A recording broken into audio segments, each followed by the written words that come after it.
reimagining the imagined. I think that that's something that is a very important life lesson. And if I was to tell each of you in this room how I reimagine the imagined, or how I would tell you to reimagine the imagined, it would be quite simply to get lost. And I say that rather emphatically. I'll say it again, get lost. Really, really get lost. The next time the GPS in your car tells you to take a right, take a left. And do it even though everything, your gut, everything, that annoying voice tells you not to do it. Just please do the opposite of what the world tells you. And yes, you'll get lost. You will get lost, but chances are you'll find something. You'll find something in yourself, and you'll find something that you never knew existed. And that's really, truthfully, what my roadmap for life has been. It's not something I've done just to be cool, or because I thought, oh wow, I'm going to be a rebel and I'm just going to do things differently because I get to tell everyone I did things differently. It's because I have used a very, very strong GPS, which each of us is born with. I've used my intuition, my inner voice, the voice that we all tend to ignore because we don't trust ourselves enough. We don't listen to the voices in our hearts and our heads. Instead, we prefer to listen to the voices outside of us. The voices, the peer pressure, the world. How will they react? What will they say? And God forbid, what if we fail in their eyes? You know, these are the 4 most detrimental words that create this self-doubt. What will they say? We are the ones who create feelings of self-doubt. We are the ones who paralyze ourselves. And these feelings force us to stay in our safe zones, our comfort zones. And we forget a really important lesson, that each of us has one life in this avatar. And I'm not questioning the Hindu philosophy of many lives. I'm not here to do that. But each of us has one life in this avatar. And this moment in that avatar, in that life, comes only once, and it is far too precious for us to spend it being afraid. And sometimes the first step that you have to take to realize and understand who you are, to achieving your dream, is quite simply just saying it out loud, believing that you are the dream. It was 13 years ago that I said it out loud. I said, even though I knew in my heart I'd never been brave enough to say it, I said, I am a musician. I said it out loud. And I have to tell you, it was in that moment that everything changed for me. My life changed. And today I can say I'm finally home. I'm where I'm meant to be. And my life, despite all of its craziness, like all of your lives, my life feels like it's in equilibrium. And that only happened because I said it out loud.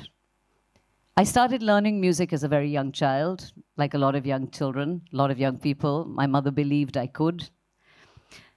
I started learning when I was very young. I gave it up multiple times. I gave it up, and then I joined art college. I trained to be a graphic designer, and I joined advertising to work as a graphic designer. It was in advertising that I wanted to be at the beginning of the ideation process, and therefore I decided, after doing 4 years of art school, and I'm telling you this because I want to tell you that no decision that you take at this moment, and I know as youngsters you feel especially that if I have to make this decision, and it has to be the right one because my entire life hinges on it, but no, it doesn't. I went to art school. I became an art director. I was doing well, but I wanted to do more. So I shifted to being a writer because I believed I got more freedom in an advertising agency as a writer. So 4 years of art school, I become a writer. I won a few awards for the agency as well. I was doing really well, and I think everyone, especially my boss, was really surprised when one fine day I said, I need to take a sabbatical and I want to study music. Seriously. And he said, are you angry with someone in the agency? And I said, of course I'm angry with someone in the agency. We're all angry with the people we work with, but I want to do this for me. And I literally just did it because I thought I have this one life. And I want to not look back when I'm 70 years old and say, I wish. I never want to have that regret. You know, unlike the wonderful speaker who spoke before me, I'm never going to say, I wish I ran the marathon. I'm quite happy to sit and watch Netflix. But I'm not going to run in. But I do. I knew that when I was 70, I would look back and I would say, I wish I had sung. I wish I had at least tried. And even if I'd failed, I would have known that I tried. So I decided, I said, I'm going to jump off. I'm going to jump into the deep end. And I quit without any notice to anyone, even myself. It was literally on the spur of the moment. And it was quite incredible. As soon as I quit, it was as if the goddess Saraswati decided that she was going to test me. I lost my voice for 1 year. I got laryngitis, I got pharyngitis, I got nodules on my throat. I could not sing at all. But strangely enough, that didn't deter me in any way. It made me want to try harder. It made me want to prove to myself and to the goddess Saraswati, who I think as a woman, I felt I had another woman-to-woman relationship with. I said, may the best woman win, and I will show you, I will prove to you that I'm here for the long run and I'm here for the long haul, like my marathon friend who just spoke before me. I'm so sorry I didn't catch your name because I walked in a few seconds later. But really, it was amazing because when I decided that I was not going to quit, it's like the universe heard me and the universe opened its doors and started putting all these incredible learning opportunities my way. And when I say learning opportunities, I don't mean college. Though even if I decided at the time to study, I think that would have been a great thing. But I got invited to anchor shows for television, and really interesting shows. I did the BBC Real India travel show where I traveled all around India. I did Musafir Hu Yaro for Star Plus, where I traveled. I hosted a car show for the BBC where I test drove cars like Jeremy Clarkson, and it was the coolest thing. I was driving against rally drivers, and I knew very little about cars. I knew enough, but I don't think that I was an expert, but I learned on the job because I wasn't afraid, and I said, everything that the universe throws to me at this point is going to be life's college for me, and I'm going to do this. And it was a year later that my voice got okay, and I was able to resume studying music.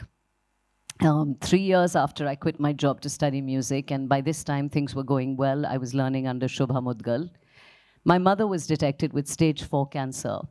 And this is something I think it's now been 13 years. I still find it really hard to talk about because she was the love of my life. She was my soulmate. She was my best friend, my backbone.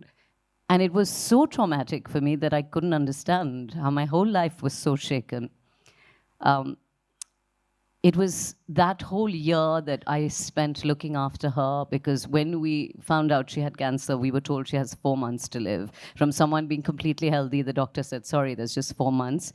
And the amazing thing about her, and really she's been one of my greatest gurus, as has been my father, was that I learned the power of positivity.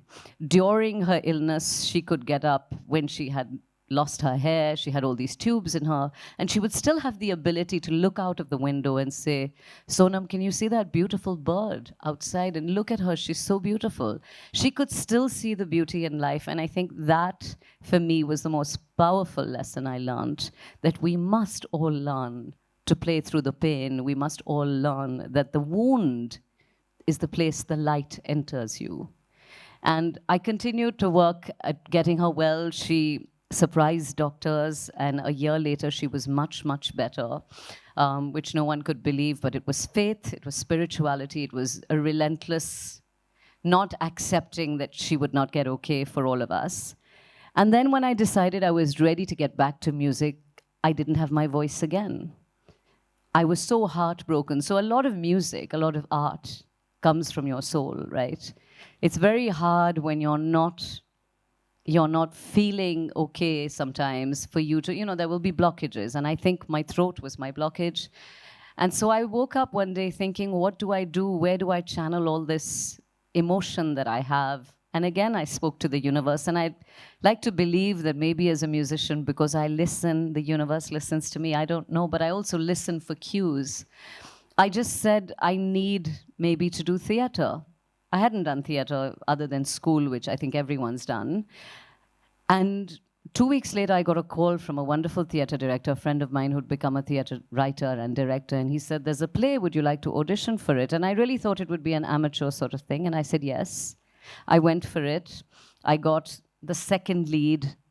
Miraculously, a week later, the main lead couldn't do the play.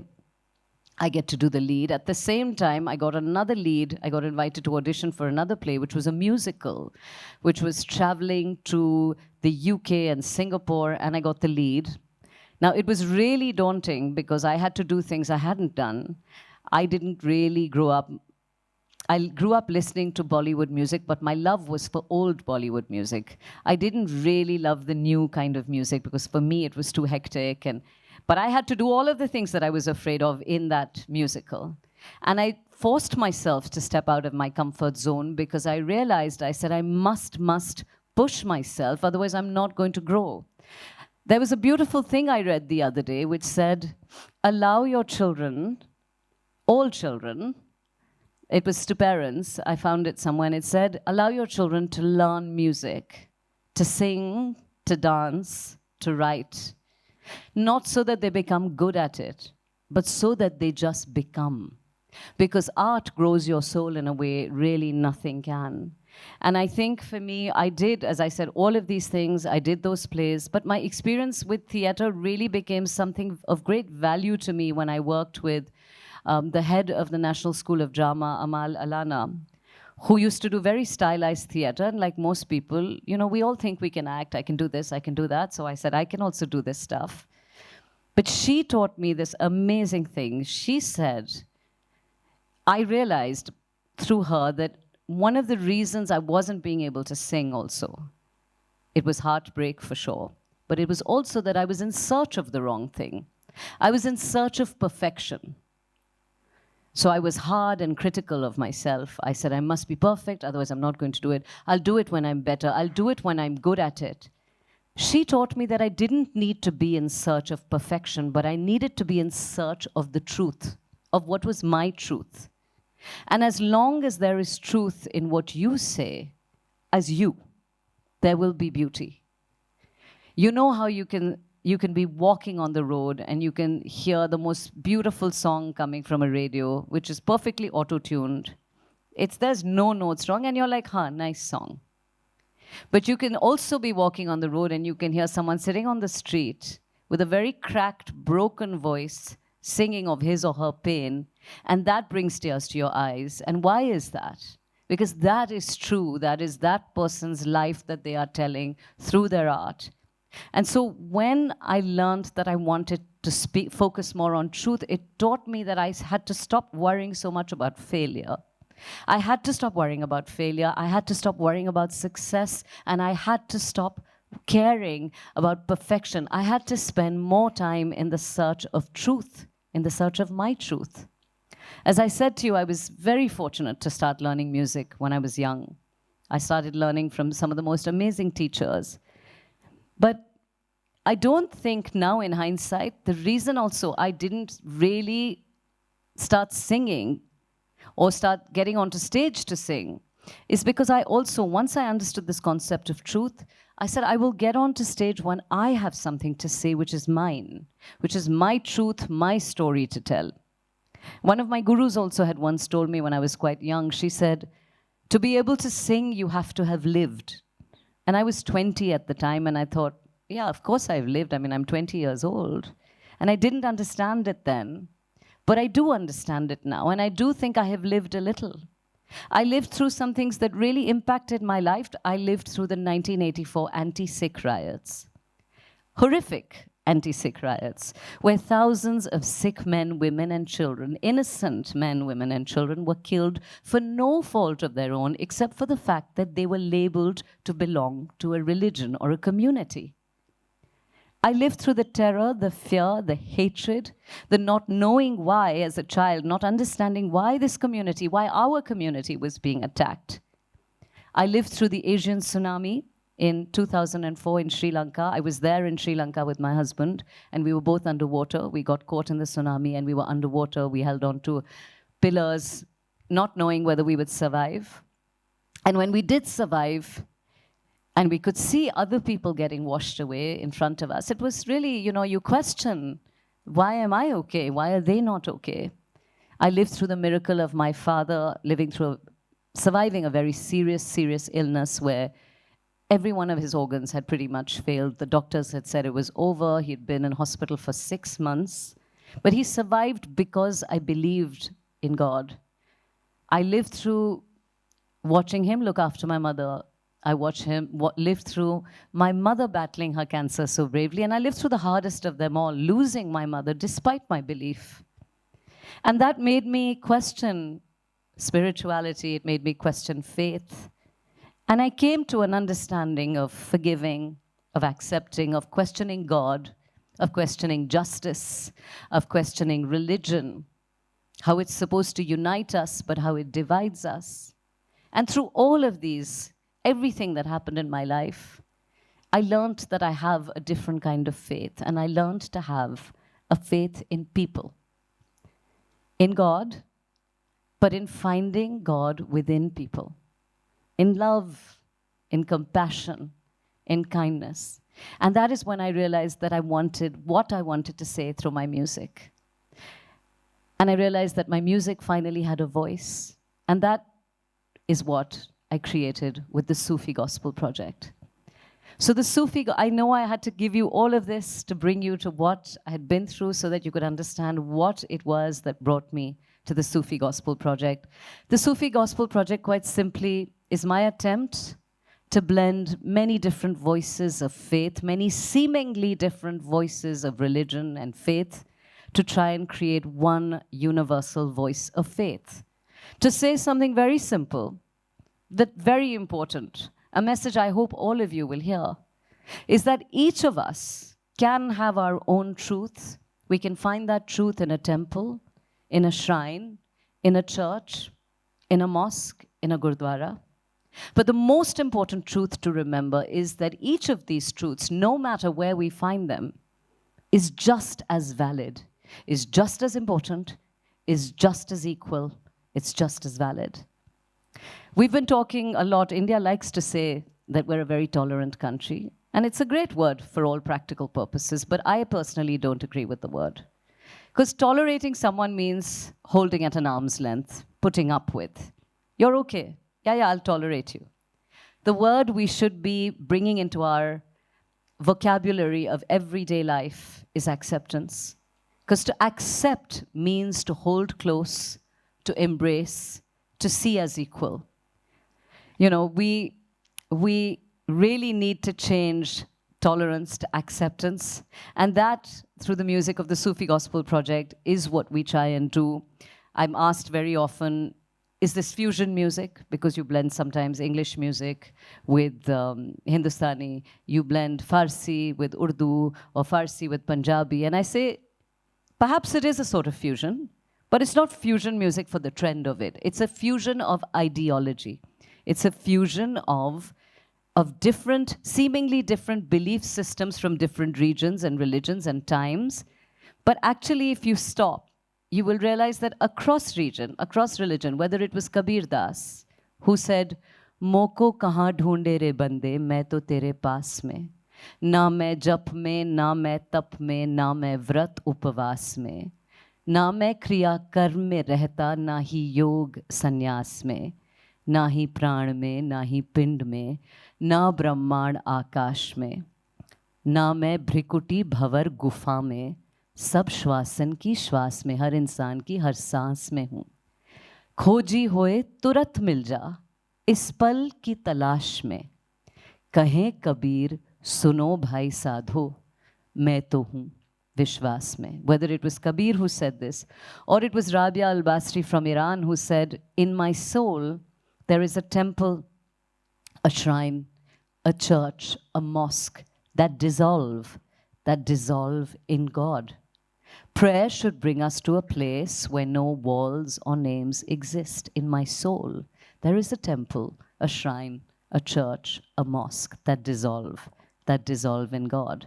Whether it was her or even Baba Bulle Shah who said, "मेरे गुरु ने मुझे एक ऐसा नुक्ता पढ़ाया है," and I'm just now, there is a song that we sing called Alfat, where he says, "Alfat in bin un bin an bin, nukta yar padhaya re." He goes on to say in that song that my teacher has taught me a wonderful lesson, that my Kaaba, my Qibla, my Masjid, my Mandir is not within the four walls of a building, but within the walls of my heart and within the walls of the heart of the person who is right next to me.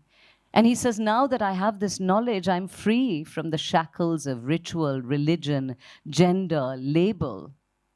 I will wear my ghungroos and I will dance because I know I can see God in everyone and everything around me. So if you look across region and religion, you will see that everyone has been saying the same things, you know. It's quite incredible. And I know that as human beings, we love labels. We love wearing labels. We love sticking labels on our notebooks. But labels are really terrible little things.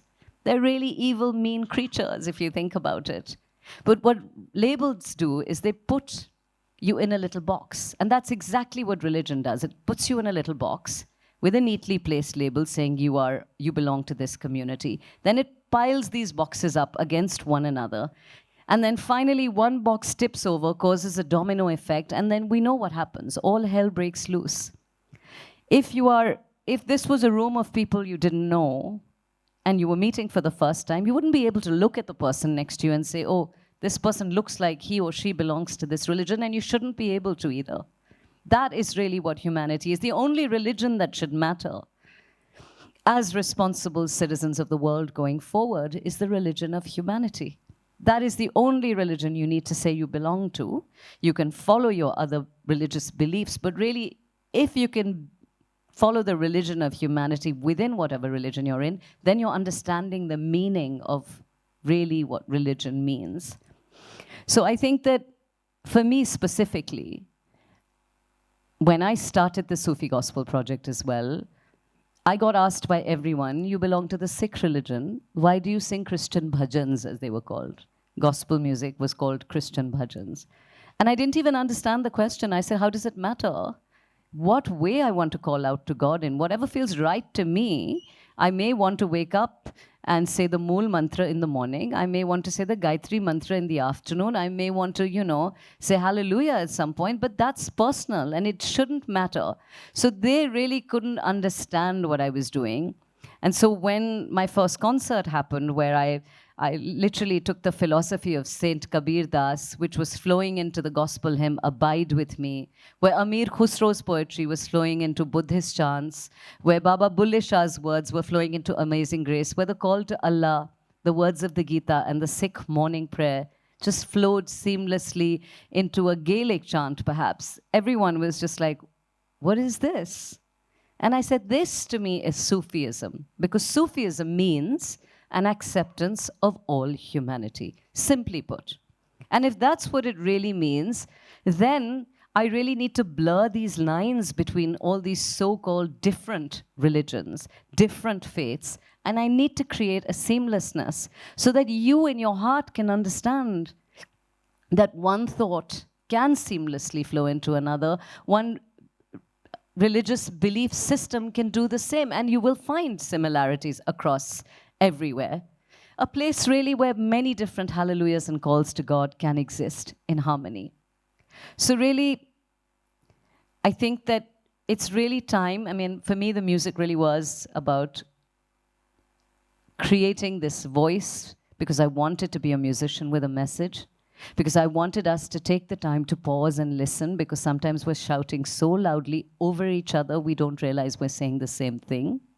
I wanted us to realize, as I said again, that God is not about ritual and religion only, but really more importantly about being humane, about being human, about compassion for everything around us and for everyone around us. It's also about not being passive. It is about using your voice to stand up for inclusion, to speak out for the voiceless, because that's really also what humanity is. Many of us now say we don't want to discuss politics. I don't want to talk about politics. Yeah, nay, don't involve me in your conversations. Or you'll walk away when you see a dog getting kicked, or you'll see a woman being harassed. You'll walk away. So please, all I implore through my music is don't look away. It is, you are part of a larger warp and weft of a community of the world. Speak out for equality, speak out for gender, speak out for color, speak out against racial discrimination, speak out for unity, for humanity. That is what I've been trying to say through my music, really. This particular song that I'm going to leave you with is something that I created quite a few years ago now. It's about 10 years ago. It was based on the poetry of Faiz Ahmad Faiz. Faiz Sahab said that the strongest tool that each of us has is at our disposal is our voice. And we must use our voices judiciously. We must use our voices to make a difference, to stand up. And I felt that the power of the individual voice is definitely very strong, but the power of the collective voice when we come together.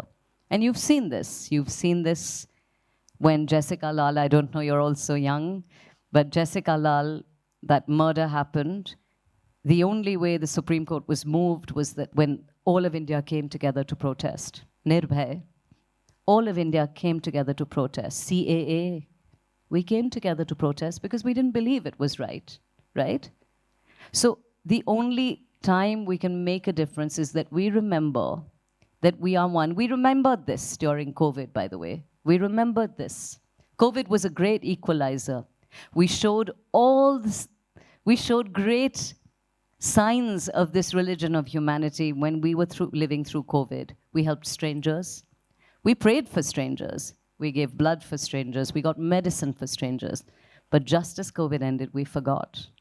So I implore everyone again through the music in this particular song to remember the religion of humanity, because that is what my music is about. That has really been everything that my journey is about, to constantly remind people that we are all children of one land. We are all children of the same greater humanity. So bol ke lab azad hain tere, bol zaban ab tak teri hai.